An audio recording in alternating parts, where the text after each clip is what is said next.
ഞങ്ങളുടെ ചെറുപ്പത്തിൽ ഓണത്തിനൊരു ഊഞ്ഞാലിട്ട് കിട്ടുക എന്ന് പറഞ്ഞു കഴിഞ്ഞാൽ ഒരു വർഷത്തെ സ്വപ്നമാണ് കേട്ടോ. അപ്പോൾ ഓണം ആകുന്നതിനൊരു ഒരു മാസം മുമ്പ് ഞാൻ കുറേ ചീഞ്ഞ തൊണ്ട് തോട്ടിൽ നിന്ന് വാരി ഇട്ട് തരും. ഞങ്ങളെല്ലാവരും തല്ലി ചകരിയാക്കി വൃത്തിയാക്കി വെക്കണം. എന്നിട്ട് അടുത്ത ഒരു നടപടി എന്ന് വെച്ച് കഴിഞ്ഞാൽ ഇത് ഒന്ന് കയറാക്കി പിരിപ്പിച്ചെടുക്കുക എന്നുള്ളത്. അപ്പോൾ വീട്ടിൽ അമ്മ കയറുപിരിയുണ്ട്, പക്ഷേ ദിവസമുള്ള റുട്ടീനായിട്ടുള്ള കയറുപിരിക്കകത്ത് ഇത് ഉൾപ്പെടുത്തത്തില്ല. കയറുപിരി കഴിഞ്ഞുള്ള സമയത്ത് വേണം ഞങ്ങൾക്കുള്ള കയറ് പിരിച്ചു തരാം. ഇതിങ്ങനെ കുറേ ദിവസം പുറകെ നടന്നു കഴിയുമ്പോൾ ഒരു ദിവസം പിരിച്ചു തരുന്നത്. ഇനി അടുത്ത യജ്ഞം എന്ന് പറഞ്ഞാൽ ഈ കയറ് പിരിച്ചു തന്നു കഴിഞ്ഞാൽ പിന്നെ നമ്മുടെ മാധവൻ ചേട്ടനെ വിളിച്ചിട്ടൊരു കൂഞ്ഞാൽ ഇടിക്കുക എന്നുള്ളതാണ്.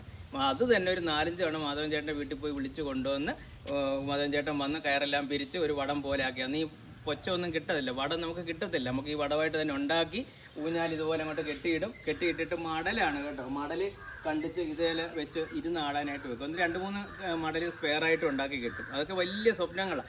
ഓണം ആയാൽ പിന്നെ എല്ലാവരും ഊഞ്ഞാലുള്ള വീടുകളിലാണ് കുഞ്ഞുങ്ങളൊക്കെ എത്തുന്നത്. ഇപ്പോൾ 2 പേര് ഇതായിരിക്കും, 2 പേര് ഇവിടെ ഒരു കാല് ചവിട്ടിക്കൊണ്ട് ഇങ്ങനെ പിടിച്ചുകൊണ്ട് ചില്ലാട്ടം പറക്കാന്നൊക്കെ പറയാം കേട്ടോ. അന്ന് ഭയങ്കര സ്പീഡിൽ പറക്കും. എന്നിട്ട് ഈ ഊഞ്ഞാല് നമുക്ക് തള്ളിത്തരും.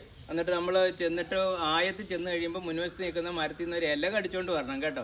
അതാണ് അന്നത്തെ ഒരു വലിയ മത്സരം എന്നൊക്കെ പറയുന്നത് കേട്ടോ. ഇപ്പോൾ ഇന്ന് അതിൻ്റെ ഒരു നൊസ്റ്റാൾജി ആയിട്ടാണ് നമ്മളിവിടെ ഊഞ്ഞാലൊക്കെ ഇവിടെ ഉണ്ടാക്കി ഇന്ന് ആടുന്നത് കേട്ടോ. ഞാൻ ഡോക്ടർ മാധുജി കണ്ടത്തിൽ ഹരിപ്പാട്. ഓക്കെ.